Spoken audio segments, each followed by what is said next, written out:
Tak ada makhluk satu pun yang bergerak di muka bumi kecuali Allah jamin rezekinya. Kalau sudah dijamin, jangan mendahului jaminan Allah. Assalamualaikum warahmatullahi wabarakatuh.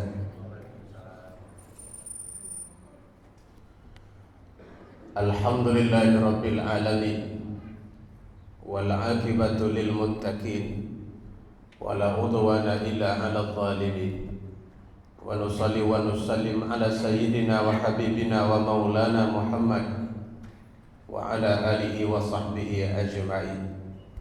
Subhanaka la ilma lana illa ma 'allamtana innaka antal alimul hakim.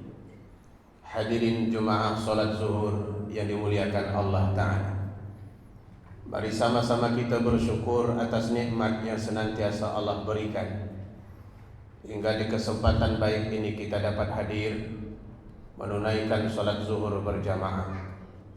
Mudah-mudahan Allah Subhanahu wa Ta'ala menerima amal ibadah yang kita lakukan ini. Salawat serta salam kepada Nabi Muhammad. Allahumma salli ala Muhammad wa ala alihi wa sahbihi ajma'in. Hadirin yang dirahmati Allah Subhanahu wa Ta'ala,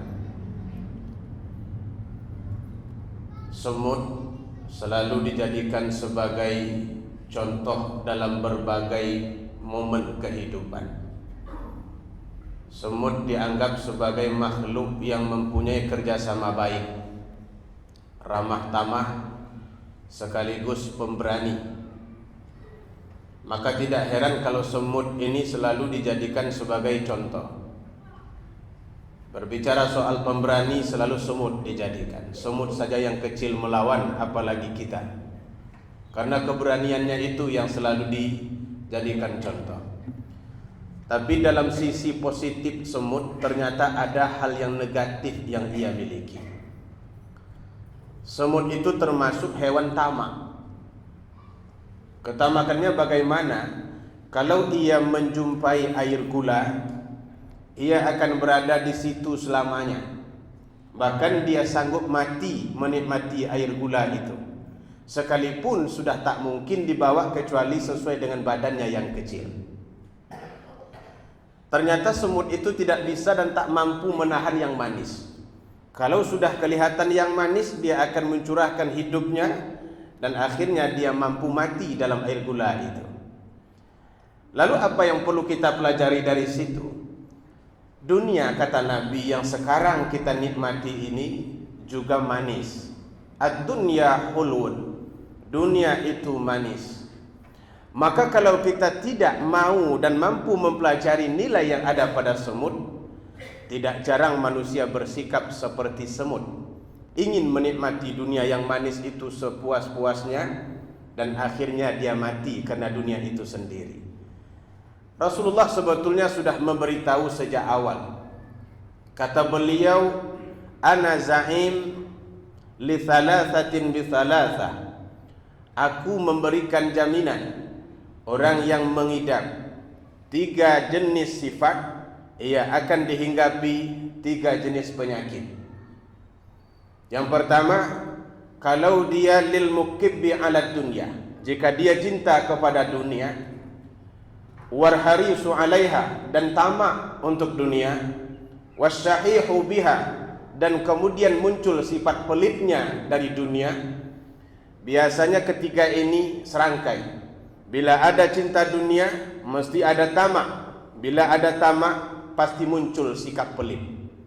Kalau 3 ini dimiliki oleh manusia, kata Nabi, aku berikan jaminan bahwa mereka akan menghadapi 3 kesulitan yang sulit untuk mereka selesaikan. Yang pertama, kata baginda Rasulullah, mereka akan selalu merasa fakir, kurang, la ghaniyah min, dan tidak pernah merasa cukup dalam hidupnya. Kalau tamak sudah ada, maka rasa syukur dan rasa cukup itu pun akan hilang. Yang kedua, kata Nabi, syughulun la firara min, mereka akan selalu sibuk dengan dunia dan tidak ada waktu untuk beristirahat. Jangankan waktu untuk berjamaah, untuk beristirahat saja tak sempat. Kadang orang yang terlalu sibuk dengan dunia, makan dan minum pun mesti berdiri, duduk pun tak sempat. Mata biasanya orang terpejam, ini pun tak bisa memejamkan. Itu karena sifat tamak, kata Nabi. Kemudian yang ketiga, penyakit yang akan mereka derita, mereka akan selalu hammun, gerisah, la faraha ma'ah, yang tidak akan pernah ada rasa nyamannya. Artinya dunia itu akan meletihkan kalau selalu dicari. Seperti pepatah yang mengatakan dan mengumpamakan dunia itu seperti minum air laut. Semakin dicari, semakin tak tahu kita ujungnya. Tapi selalu nampak yang indah di depan. Orang minum air laut juga begitu. Semakin diminum, semakin terasa hausnya. Tapi yang pasti adalah semakin banyak dia minum, maka dia akan tenggelam di dalam laut itu. Selama ia tidak minum air laut, dia tidak akan tenggelam. Tapi kalau sudah terminum air laut, rasa haus akan terus menderanya, dan lambat laun ia akan tenggelam. Lalu kalau begitu, apakah kita tak boleh menikmati hidup ini? Boleh saja. Islam juga tidak melawan naluri kita. Karena kalau sudah manusia namanya, mesti ingin hidup. Kita kepengen juga punya rumah bagus. Kita juga mau dengan kendaraan baik, istri cantik, mertua kaya, apalagi makan sedap, lalu bakarua, buang air lasua, makan batang buah. Saya sudah mulai lupa dengan pepatah itu, karena sudah lama sekali ditinggalkan. Ini kan dunianya begitu. Nah, bukan bermakna tak boleh. Kalau Allah sudah ciptakan itu untuk kita, artinya kita memang boleh menikmatinya. Tapi tentu sesuai kadarnya. Karena kalau sudah berlebihan, akan menyebabkan kita mati di dalam kelebihan itu. Oleh sebab itu, sikap terbaik bagaimana? Yang pertama, ukurlah kerja dan semangat mencari dunia itu dengan keperluan hidup kita. Seperti semut semestinya mengukur tarikan air gula dengan badannya yang kecil. Dia sebetulnya tidak akan mampu membawa melebihi sebutir gula. Tapi dia coba masuk ke dalam gula setengah kilo. Seolah-olah dia mau membawa yang setengah kilo itu pergi. Itulah tamaknya semut. Kita juga begitu. Hidup kita itu sesuaikan aktivitas dengan kebutuhan. Yang kita perlukan itu kan cuma sepiring nasi sebetulnya, tambah dengan 2 ekor ayam. Maksudnya dipotong makan beramai-ramai. Sepiring nasi, seekor ikan, taruhlah ada ayamnya, tempe, sayur. Nambah kalau usia-usia begini biasanya jarang kita nambah. Itulah yang masuk ke perut dan itulah kebutuhan. Yang dipakai juga nggak akan lebih daripada 2 keping, 2 potong, 1 singlet, 1 lagi baju. Kalau panas-panas begini pakai 3 potong, itu saya pikir perlu dimasukkan ke rumah sakit jiwa. Artinya memang ada batas keperluan. Ukur dengan itu. Sama dengan makan tadi, diajarkan oleh Nabi, makan silahkan, tapi bagi itu perut menjadi 3. Sepertiga untuk air, sepertiga lagi untuk makan, sepertiganya sisakan untuk nafas. Jangan diisi dengan makanan semua, nanti nafas hilang. Itulah yang namanya tercekik dan mati kena makan. Nah, yang kedua yang harus kita miliki,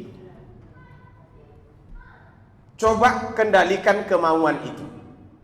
Kalau kita ikuti semua selera ini ibu bapak, mau saja kita. Bahkan kata Nabi SAW, itu takkan pernah mati. Orang kalau ditanya, bapak mau punya istri lagi? Enggak mau, bohong itu. Karena enggak dikasih lampu sama istrinya. Coba kasih lampu hijau, bapak kawin sajalah lagi. Oh, cepat sekali dia mencari.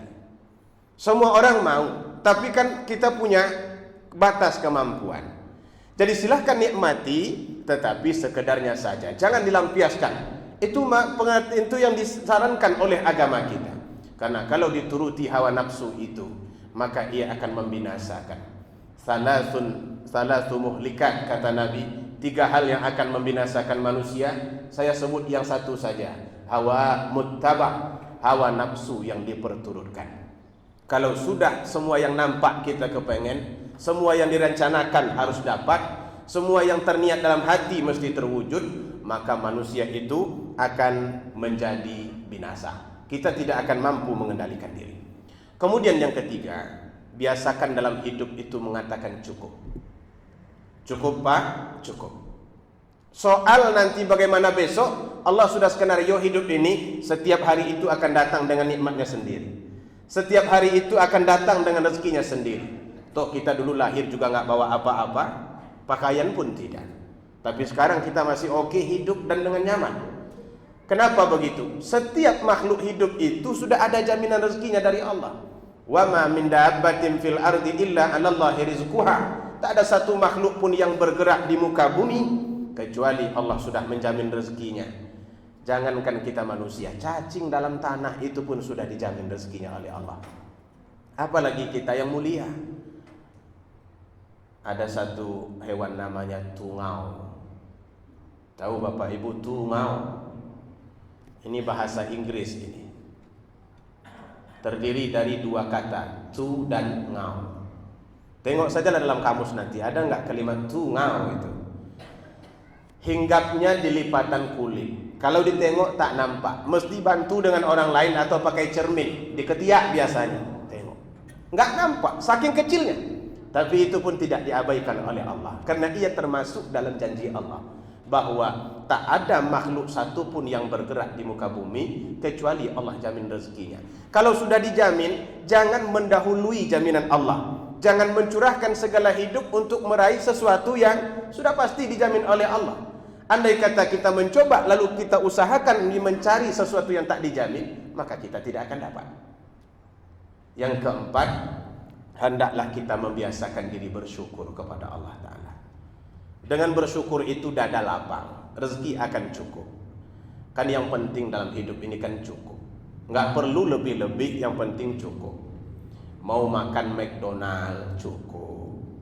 Mau pergi ke puncak di Bandung cukup. Jalan-jalan satu keluarga ke Beijing Cina cukup. Kawin satu lagi cukup. Kan itu yang penting itu. Nah, rasa cukup itu ternyata muncul bila kita selalu membiasakan bersyukur kepada Allah. Maka Allah sebutkan dalam Al-Quran, "Faman syakara fa innama yashkuru li nafsi." Siapa yang bersyukur itu terima kasih enggak kembali kepada kami, tapi manfaat terima kasih itu akan balik pada dirinya sendiri. Hidup akan terasa enak, dada akan terasa lapang, optimisme akan tetap tumbuh di dalam kehidupan dengan syukur yang ada di dalam hati. Itu pesan yang disampaikan oleh Allah Subhanahu wa taala. Mungkin ada kalimatnya begini, la in syakartum la azidannakum. Kalau kalian bersyukur pasti aku tambah. Hadirin hadirat yang dirahmati Allah Subhanahu wa taala, itulah sebagai tausiah singkat kita pada kesempatan ini. Mudah-mudahan ada manfaatnya bagi kita. Yang namanya juga singkat tentu tidak boleh lama-lama. Apa beda antara ceramah dengan tausiah? Ceramah minimal 55 menit, maksimal 1,5 jam. Ceramah itu. Kalau tausiah paling lama 30 menit, minimal 10 menit. Sambutan 5 menit, mukaddimah 3 menit. Kalau cuma memberi assalamualaikum, itu tamu yang datang dari luar ke rumah kita. Mudah-mudahan ada manfaat. Lebih dan kurang mohon maaf. Billahi taufiq wal hidayah. Wassalamualaikum warahmatullahi wabarakatuh.